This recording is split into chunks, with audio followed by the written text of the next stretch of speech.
ആ സുഹൃത്തുക്കളെ നമ്മളേ ഇന്നൊരു വാട്ടർ ടാങ്ക് ലീക്കാകൊണ്ട് വന്നിട്ടില്ല കേട്ടോ. കയറി നോക്കുമ്പോൾ ഇതാണ് അവസ്ഥ.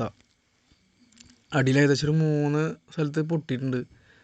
അപ്പോൾ ഇതിന് പൊട്ടാൻ കാരണം എന്താ വെച്ചാൽ ഇതുപോലെ ആംഗിൾ സെറ്റ് ചെയ്തിട്ട് സ്റ്റാൻഡ് അടിച്ചിട്ടുണ്ട്. സ്റ്റാൻഡിൻ്റെ മുകളിൽ വാട്ടർ ടാങ്ക് നേരെ കയറ്റി വെച്ചേക്കുക. അതിൻ്റെ ഇടയിൽ ഷീറ്റോ കാര്യങ്ങളൊന്നും ഇല്ലാണ്ട്. ഗ്യാപ്പാണെങ്കിൽ വളരെ കൂടുതലും. അപ്പം ഗ്യാപ്പാക്കി അടിക്കുമ്പോൾ എപ്പോഴും നമ്മൾ ഷീറ്റ് ഇട്ട് വയ്ക്കുക. അല്ലെങ്കിൽ ഇതുപോലെ ഉറപ്പായിട്ടും പൊട്ടും. കാരണം ബ്ലാക്ക് ടാങ്ക് ഒക്കെ ആണെങ്കിൽ പറയണ്ട, അത്ര കനം കുറവാകും. 2 ലെയറൊക്കെ ഉണ്ടാവുള്ളൂ സാധാരണ. 4 ലെയർ ടാങ്ക് ആണെങ്കിൽ കുറച്ചുകൂടി കാലം നിൽക്കും. പക്ഷെ അപ്പോഴും ഞാലും ഇത്ര ഗ്യാപ്പ് ആകുമ്പോൾ എന്തായാലും ലോഡ് വരുമ്പോൾ കുറേ ദിവസം കഴിഞ്ഞാൽ അടിക്ക് ഞാനവിടെ പൊട്ടാൻ ചാൻസ് കൂടുതലാണ്.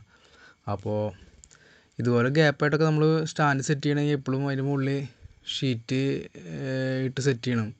അല്ലാണ്ട് ഈ ഗ്യാപ്പ് അടിച്ചിട്ട് ഞങ്ങൾ ഒന്നുകൂടി അടുപ്പിച്ചടിക്കുക. മാക്സിമം ഒരു 3 ഇഞ്ച് ഗ്യാപ്പിലൊക്കെ അടിച്ചു കഴിഞ്ഞാലാണ് ഇതുപോലെ ടാങ്ക് കംപ്ലൈൻ്റ് ആയിട്ട് ഇരിക്കുള്ളൂ. ഇതുപോലെ സ്റ്റാൻഡ് സെറ്റ് ചെയ്യുമ്പോൾ എപ്പോഴും ശ്രദ്ധിക്കുക. അല്ലെങ്കിൽ ഇതുപോലെ പണി കിട്ടും. കാരണം ഇത് വെള്ളം കുറയിലും കൂടുതലൊക്കെ ആയിട്ട് വരുമ്പോൾ, പിന്നെ നല്ല വെയിലും വരുമ്പോൾ സാധനം എന്തായാലും പൊട്ടും.